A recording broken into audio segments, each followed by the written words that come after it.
All right. Are we in the clear? All right. Looks like we're in the clear. Yeah, had to go in a little bit of a hiding for the past 24 hours after a video I posted regarding another anime, but enough about that. I wish to talk about Needy Girl Overdose. Brand new show, 2 episodes is out as of me recording this video, and I can now say after watching these 2 episodes, by a studio that I'm not familiar with at all, Y'all Start Pictures, I think this is okay. It's fine. This is obviously an adaptation of a 2022 visual novel of the same name, but more specifically for anyone that's been keeping up with the know in the mainstream video game indie scene, it's under a interesting video game called Needy Streamer Overload, which is a game that I too personally have played and have checked out when this first came out back in 2022. This blew up like crazy around the time, and some people were considering it as like the next big like indie game that was like a really nice depiction of what was at least the dark side of internet fame, clout, and the consequences of what happens when you go into like certain different endings. And again, Nation Overlord is a game that has multitude of endings that you can explore and check out as you play through the game over and over again. So with that knowledge in mind, with DD Streamer Overload being like the one of the bigger games come out of its time, there's also like a lot of music videos that came out that was like pestering with this game itself. A lot of collaborations that came into work in the wake of this game blowing up, and then of course with the eventual anime, which was finally released to us here in the year of spring of 2026. It was definitely like continuing the momentum and the popularity that Needy Streamer Overload was already coming out with to begin with. And I can honestly say, like I said, this show, in my view, is a little bit of a mixed bag for me. And there's a few reasons why. So, for starters, I'll start with the positives here right off the way.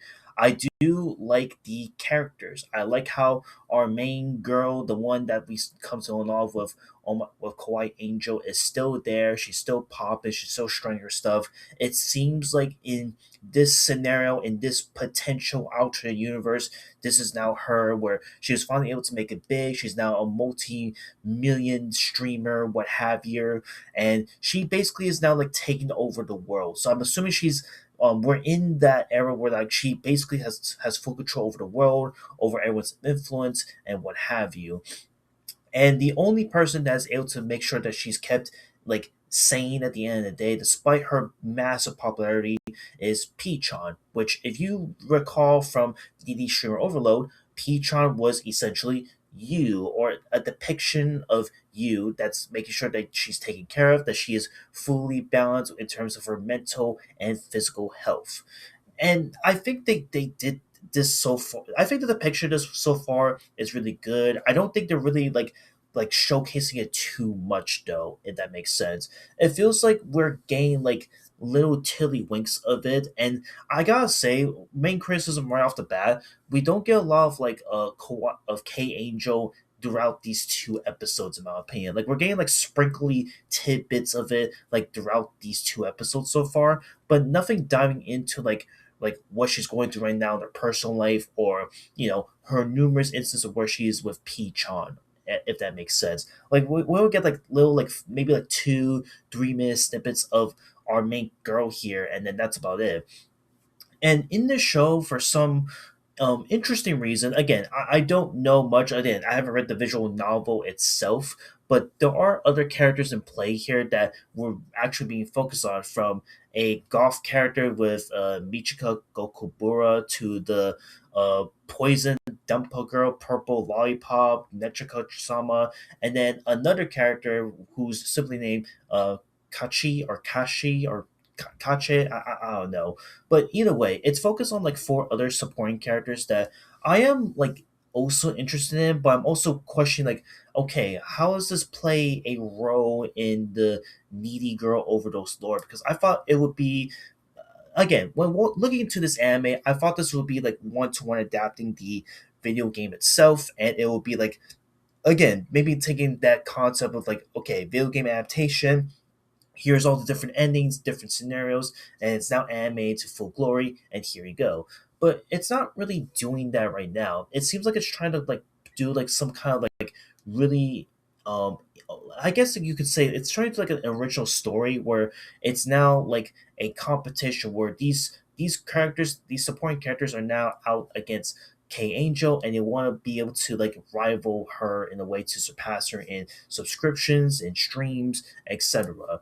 Which I don't think is like a bad thing in terms of like what the story has to offer, but I am a little like mixed on that, if that makes sense. Because when again, if you play Needy Streamer Overload, this was a game where you're solely focused on making sure that your girl is taken care of, and any sort of outcome that you do to like take a direction to K Angel, you can like have her do streams that are unique to certain endings, and in those endings, it does depict like a horrible, like consequential outcome.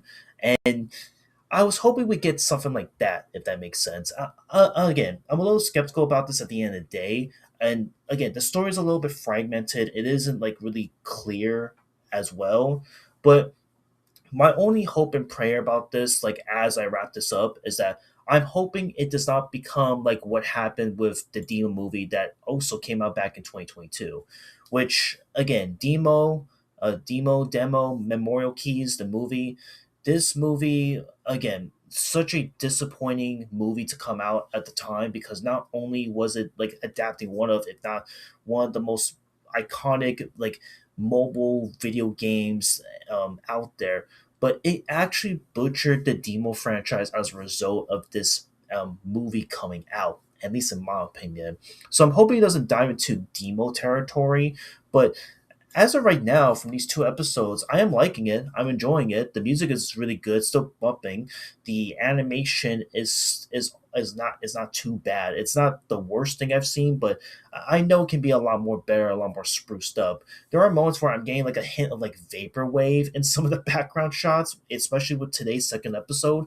But that's to be expected for these two episodes at the end of the day.